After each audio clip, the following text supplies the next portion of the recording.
Om Ajnanatimirandhasya Jnananjanashalakaya Chakshurunmilitam Yena Tasmai Shri Gurave Namaha. Nama Om Vishnu-padaya Krishna Presthaya Bhutale Srimate Bhakti Vedanta Swamin Niti Namine. Namaste Saraswate Deve Gauravani Pracharine Nirvishesha Shunyavadi Paschatya Deshatarine. Jaya Shri Krishna Chaitanya Prabhu Nityananda Shri Advaita Gadadhara Shrivasadi Gaura Bhakta Vrinda.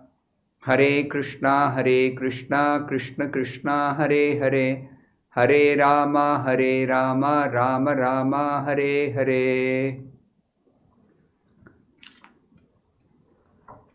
This evening we'll be having a question answer session. I already have questions here with me, which I'll try to answer.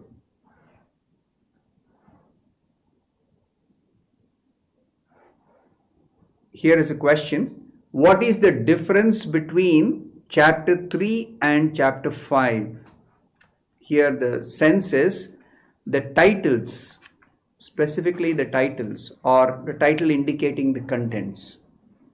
Chapter 3, the title is Karma Yoga.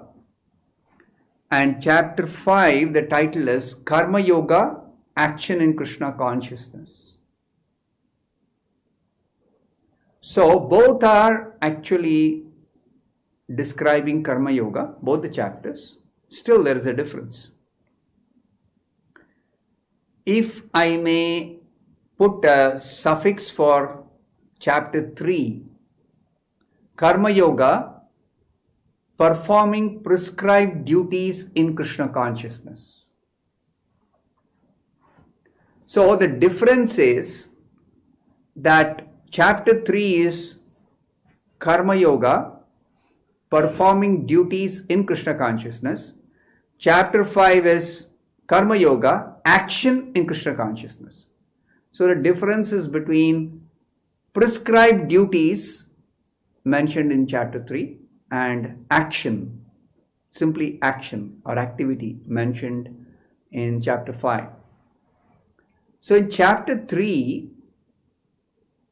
Lord Krishna describes, in response to Arjuna's question in chapter 3 is, why do you want to engage me in this ghastly warfare if you think that intelligence is better than performing fruitive work?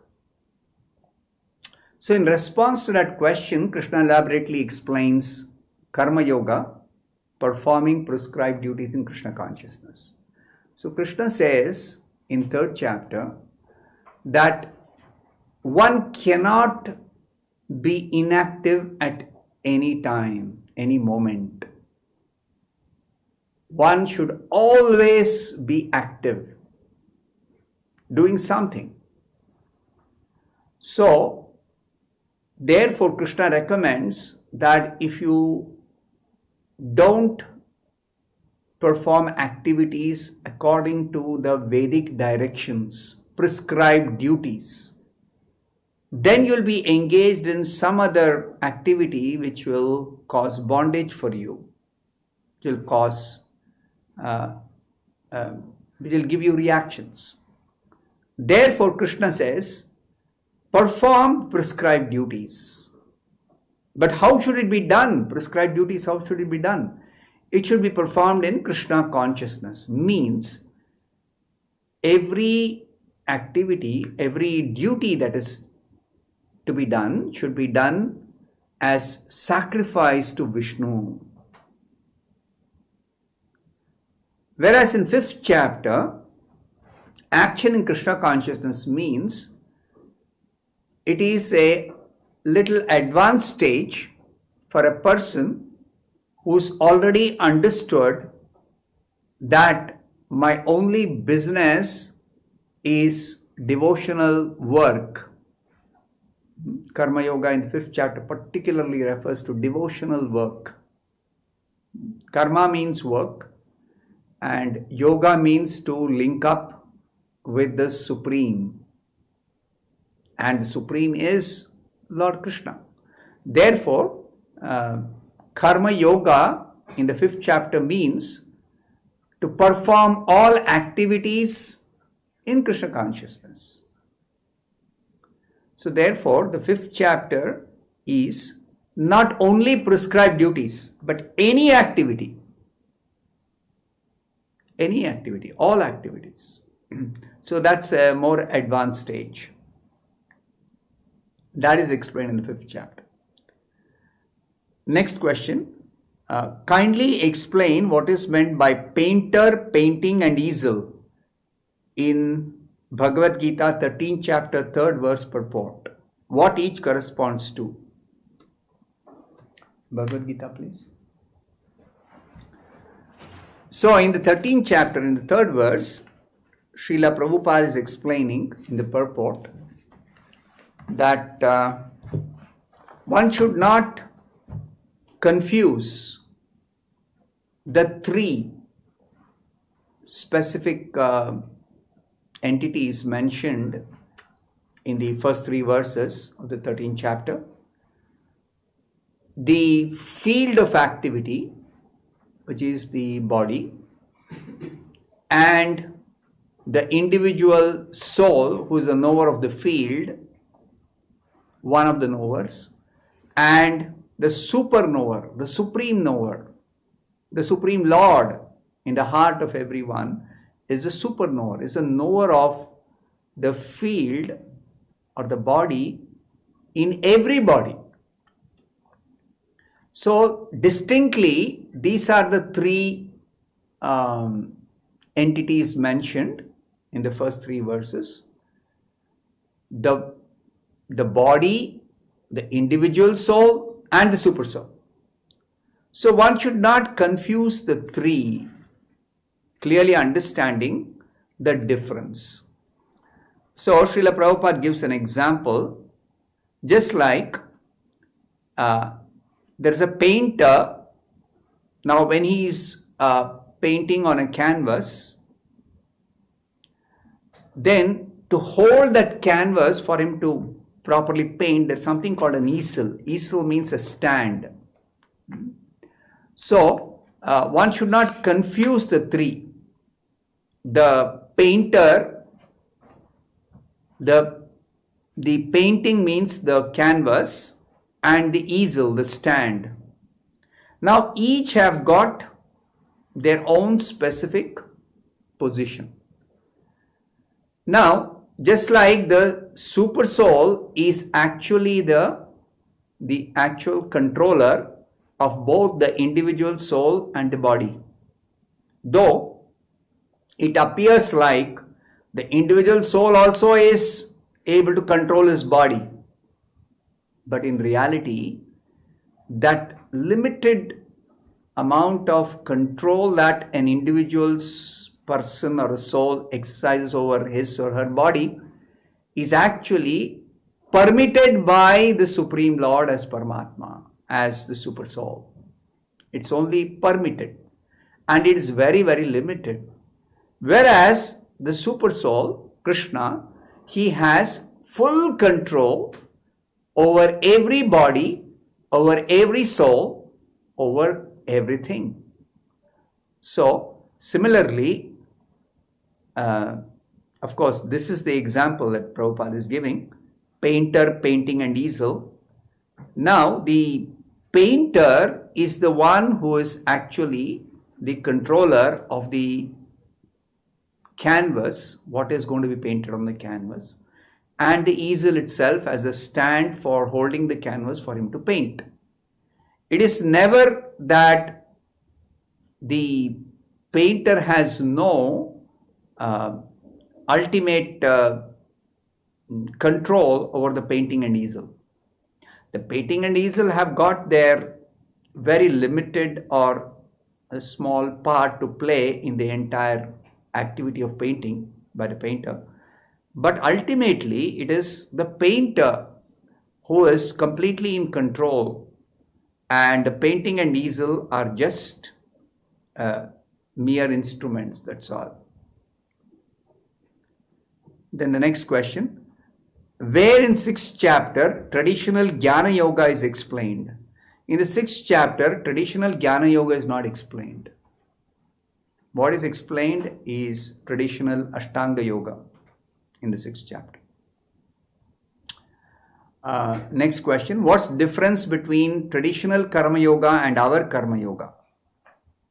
Traditional Karma Yoga means to sacrifice the results of one's activities to the Supreme. To offer the results of one's activities, either entirely or even a portion of it, to the Supreme. That is traditional Karma Yoga. Whereas Karma Yoga, as explained by Krishna, is actually devotional service, where one sacrifices the results of one's work to Krishna. So that is the difference. Of course, Srila Prabhupada explains, even if one does not know the Supreme Cause is Krishna, if he sacrifices the result of his work to the Supreme Cause, to the ultimate cause, then gradually he will be elevated to Krishna consciousness. The next question, how to identify that we are not this body but the spirit soul? We know that body and soul is different, but how can we practically identify that we are spirit souls? Now, knowledge is one thing. You read the Bhagavad Gita, you hear from a proper authoritative source, and you try to understand that I am not the body, I am spirit soul. But to practically identify, Krishna explains this in the 2nd chapter itself, in the 13th verse. Krishna says, just like within this body, I am going through changes of the body. Boyhood to youth to old age. I am experiencing the changes, but I am the same person. Similarly, Krishna says, of course, at the time of death, we change this body and we give up this body and we enter another body. Now, this example, this illustration or analogy that Krishna has given, just like in this body, we are changing the body. Boyhood to youth to old age. Childhood to youth to old age. So we can understand that my body has changed. Body is not the same. But I am the same person. So definitely if the body has changed and I can clearly identify I am the same person, that means I am different from the body. This is one way of understanding that practically we are not the body, we are spirit soul. Next question. One engaged in devotional service attains Brahman. That is what Bhagavad Gita 14 chapter 26th verse mentions. Is it the same as attaining brahmajyoti? Now let me try to briefly tell what is Brahman and what is brahmajyoti. Now the word Brahman is used to explain the spiritual platform or the spiritual realm. And when we say brahmajyoti, it refers to the spiritual sky which is full of effulgence. That effulgence originally is emanating from Krishna's transcendental form. So Krishna is a source of that brahmajyoti or Brahman effulgence, or the light in the spiritual light in the spiritual sky. So yes, the Brahman, what is described as impersonal Brahman in the spiritual sky, that is same as the brahmajyoti. But here, when it said one engaged in devotional service attains the Brahman, Brahma bhuyaya kalpate, that is the Sanskrit. Attains Brahman means comes to the Brahman platform, spiritual platform, above the three gunas, above the three modes of material nature. One is able to transcend the three modes, one is able to rise above the three modes, one is able to become completely immune to the influence of the three modes by simply engaging in devotional service. Nothing else is required. So devotional service elevates one's consciousness to the spiritual platform. That's what is meant there. In next question, in the purport, Srila Prabhupada mentions, first chapter, 15th verse. That purport, Srila Prabhupada mentions that the impersonalists cannot account for the senses of the living entities and are always anxious to describe all living entities as senseless or impersonal. How should we understand this? Do impersonalists or Mayavadis not believe or follow Bhagavad Gita? So when Srila Prabhupada says the impersonalists cannot account for the senses of the living entities, it means that the impersonalists, they have one theory, not based on scriptures, but they have a theory or a philosophy that says ultimately the absolute truth is impersonal. Impersonal means the absolute truth doesn't have any personal features, no senses, no form, no feelings, no qualities, etc., etc. But that is a completely wrong understanding, because the scriptures clearly describe that the absolute truth, ultimate reality, God, is both impersonal and personal. Impersonal in the sense that in the impersonal feature of God, He doesn't have any material form, doesn't have any material qualities, doesn't have any material attributes, doesn't have any material, none of the material attributes. But God or absolute truth has spiritual form which is completely transcendental, which is unlimited, which is a reservoir of all beauty, all wealth, all strength, all the transcendental qualities. So, since the impersonalists are unable to realize that, unable to understand that, unable to decipher that from studying the scriptures, so therefore they always want to describe both the living beings as well as the Lord or the supreme absolute truth as senseless, without any senses, without any qualities, without any material. Actually, it is material, without any material senses.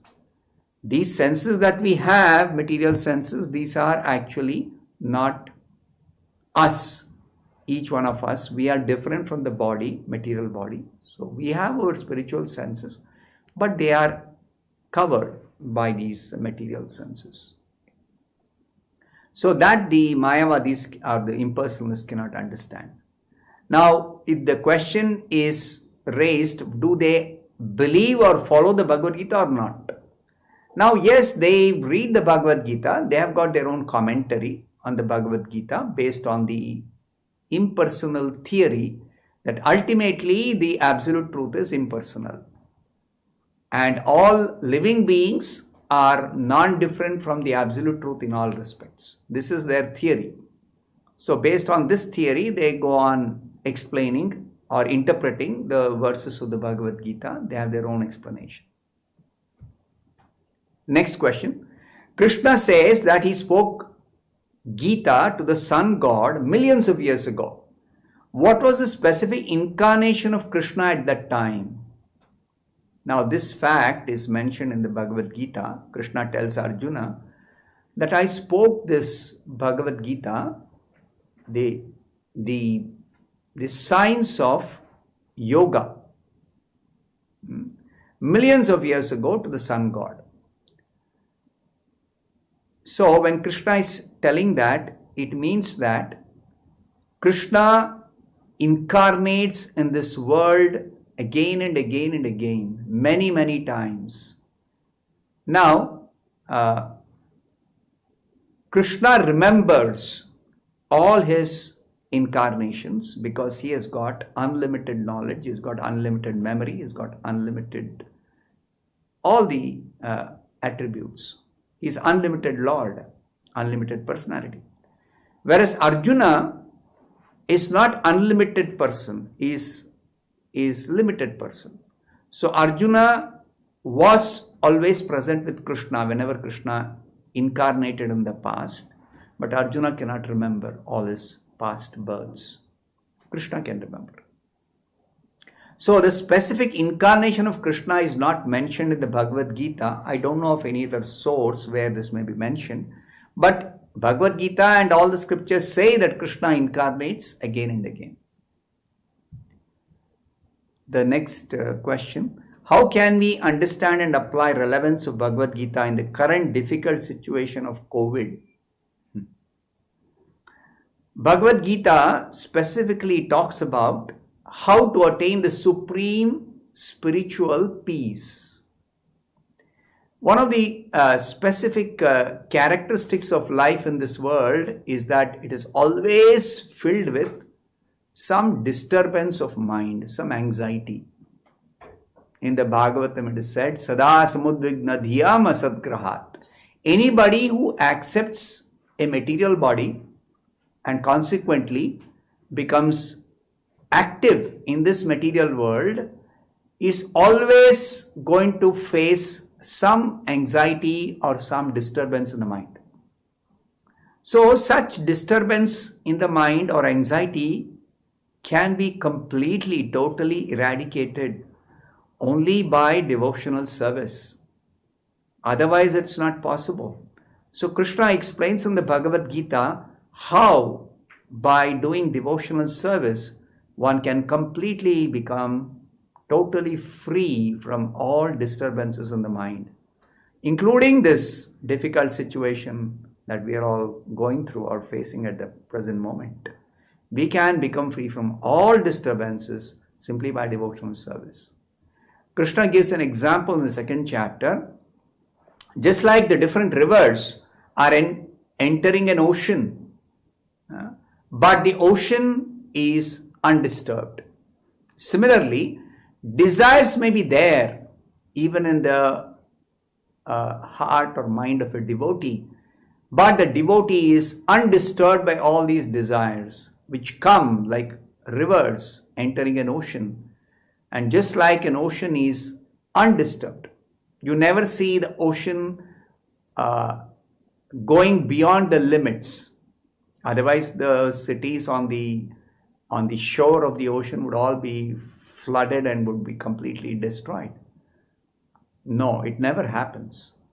So therefore, like that, the devotees who are engaged in devotional service, they are not overwhelmed by any desire that may arise. They simply are completely focused on devotional service to Krishna. So they have no disturbance from any desires that may arise in their heart.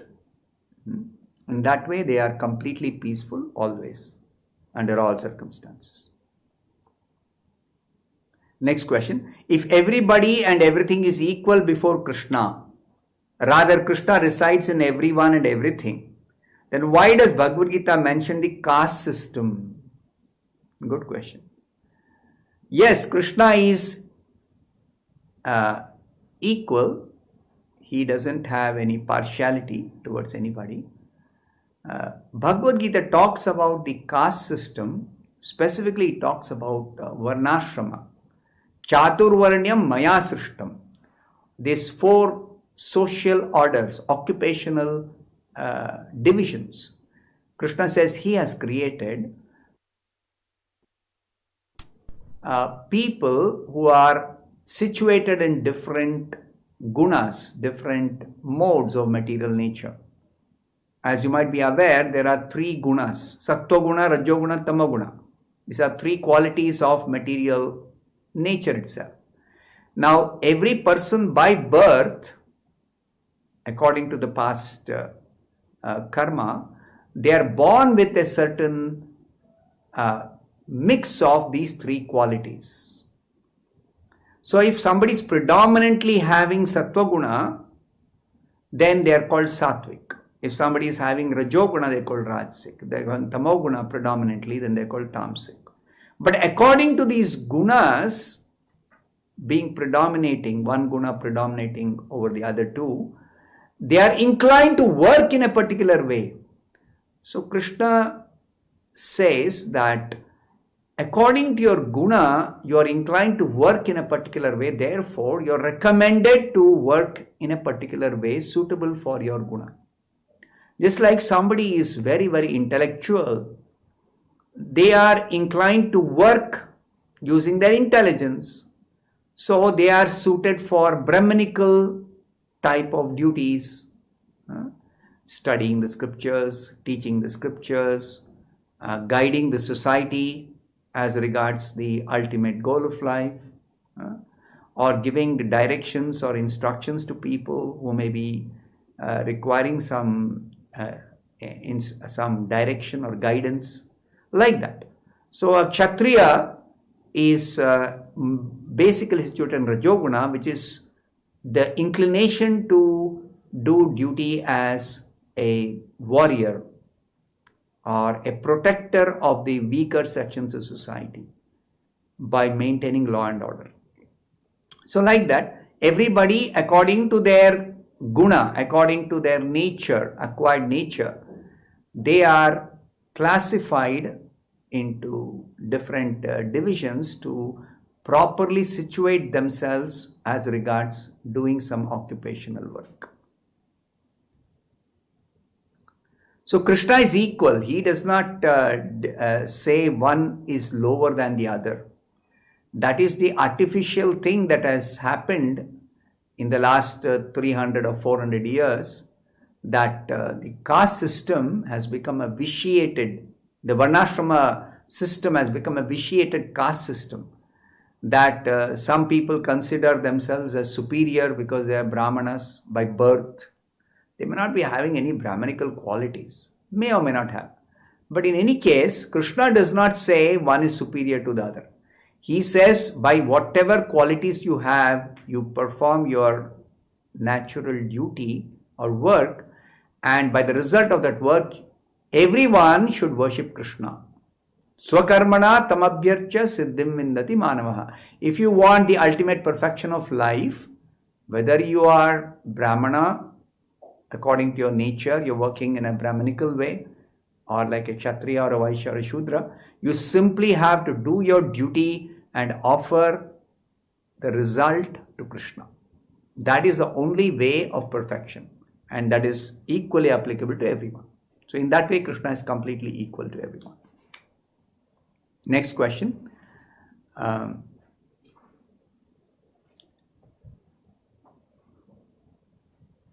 On Ekadashi in Bangalore temple, we see all Vishnu-tattva deities garlanded with Tulsi garlands. We also see the deity of Sudarshan Chakra garlanded with Tulsi. Does Lord Sudarshana belong to the Vishnu-tattva category? Yesterday I explained something about the Supreme Lord in different forms, like Rama, Narasimha, Varaha. They all belong to the same category called Vishnu-tattva. That means one Supreme Lord, he is present in unlimited forms. For the sake of his devotees, relate with him and render service to him. The same Supreme Lord is present in so many different forms. And he is a one and only Supreme Lord, the one Supreme Soul, the one Supreme Personality. But he is not limited by his particular form. He can be present in unlimited forms. So, that is called Vishnu-tattva. Now, does Lord Sudarshana belong to Vishnu-tattva category? The answer is yes. Vishnu-tattva category. Sudarshan is also a personality in the Vishnu-tattva category. Next question. By mere reading of Bhagavad Gita, can we be able to attain liberation from birth and death? Now, this has to be qualified. The answer is yes. But reading means reading for the sake of understanding and following. So, academic study is not going to be enough. Just like somebody may say, I know all the 700 verses of the Bhagavad Gita. I have memorized them, or even I am able to read them. Every day I read all the verses of the Bhagavad Gita. I recite the verses. But just reciting the verses without understanding or without following, more than understanding, it is the following. If one does not follow the instructions Krishna has given in the Bhagavad Gita, then how do you expect you will get liberation, which is possible by following the instructions? So, what is expected is somebody reads the Bhagavad Gita, will understand the instructions of Krishna, will come to know about the instructions of Krishna, and actually follow those instructions to get the ultimate benefit of complete liberation from birth and death. Next question. Krishna is mentioned in our soul. What are the ways to worship him? Yeah, Krishna is present in our soul. Everybody's heart, Krishna is present. So what are the ways to worship him? Be connected with him throughout the day. That means with the Lord in the heart, how do you connect yourself? The Lord in the heart, as Paramatma, actually is appearing externally as the bona fide spiritual master. Is appearing as Srila Prabhupada, the Guru, the Acharya. So, by actually coming in contact with the Acharya and taking directions and instructions from him, in that way we will be able to understand and know about the Supreme Lord's presence in our heart. And when we advance in Krishna consciousness, we are able to come in touch with the Lord in our heart directly. Till then, we have to actually follow the instructions of the spiritual master. We have to worship the Lord in an external form, that is the form of the deity or a picture of the deity of the Lord. Or we also chant the Hare Krishna mantra. That is also the one of the external form in which the Lord has incarnated, in the form of the sound of his name, own name, holy name. So when we say Hare Krishna, the sound of Hare Krishna is actually Krishna himself. So that way we are able to directly contact Krishna. Next question. Attachment can be a cause for me to perform my duties. What is a sadhaka who has not yet developed attachment to Krishna or Guru? What will make him work? That means what will be the impetus or what will be the motivation to work? So just like attachment, some kind of material attachment is an inspiration or motivation for somebody to work materially. Same way, attachment for Krishna or Guru is the motivation for somebody to do service to Krishna or Guru. Now, before we develop attachment, we have an understanding that if I don't serve Guru and Krishna, then I am forced to serve the illusory energy, and the result is that it only gives me misery. So this understanding is required. This understanding is there in the scriptures. Our position is we are always servant. Servant means the only business is serving the master. So if we don't accept to serve our real master, Krishna, or before we actually come in proper contact with Krishna, we agree to serve his representative, the spiritual master, Guru, Acharya, then we are forced to serve the illusory energy in the form of Maya. Just like people, they may think that they are masters of this world or of their family or of their society or whatever. But actually, they are always servant of their senses, they're servant of their mind, they're servant of so many other things. They're servant of their dog, they're servant of their cat, they're servant of so many things. They're servant of anger, they're servant of lust. So servant, one always is, and one always will be, one always was. But you intelligently choose whom you want to serve.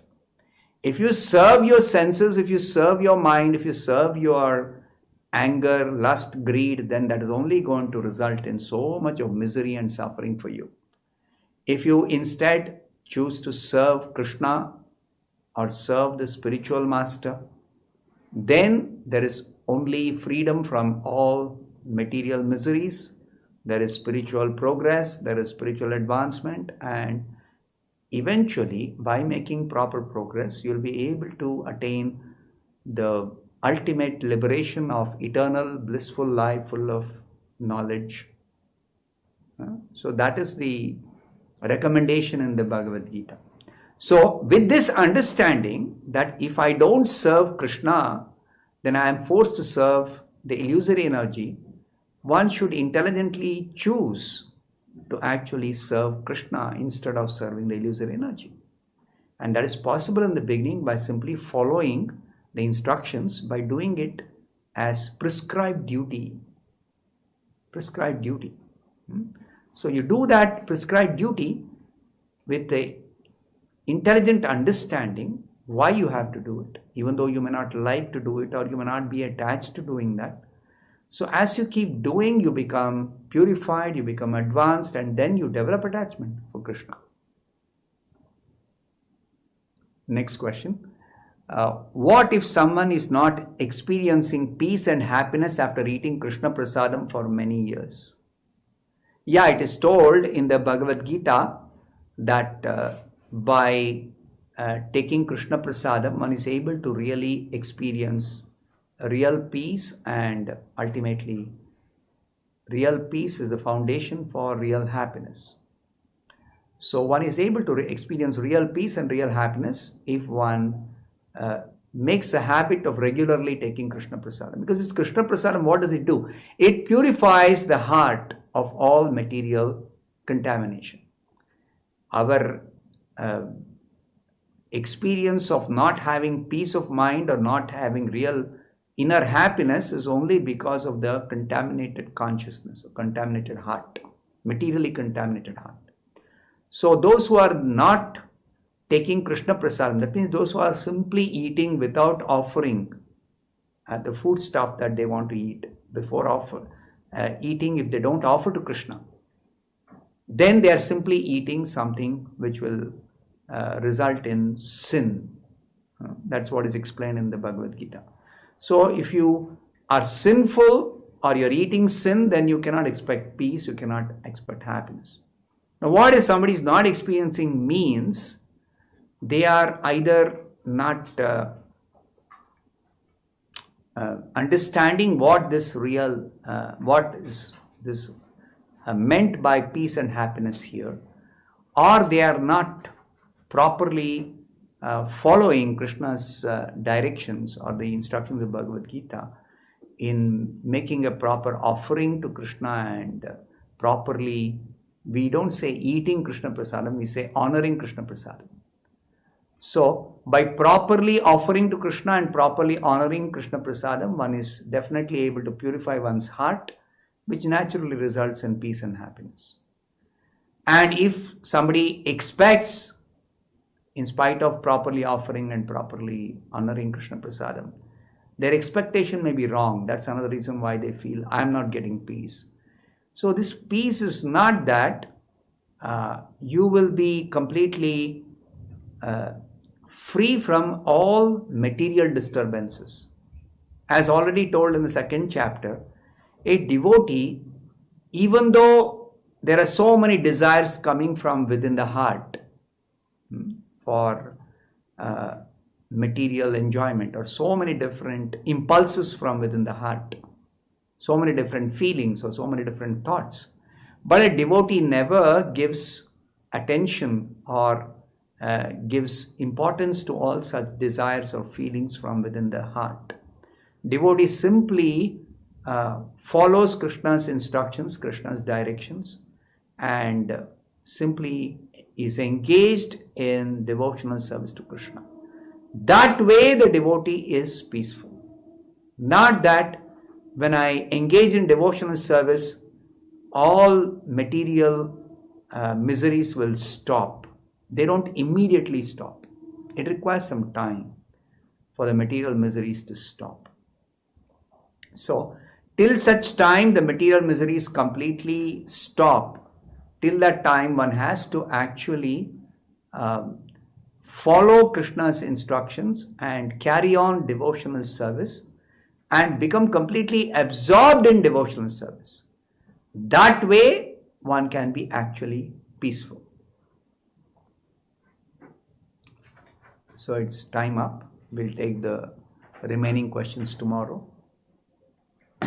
Tomorrow also we'll have a question answer session because we have more questions here.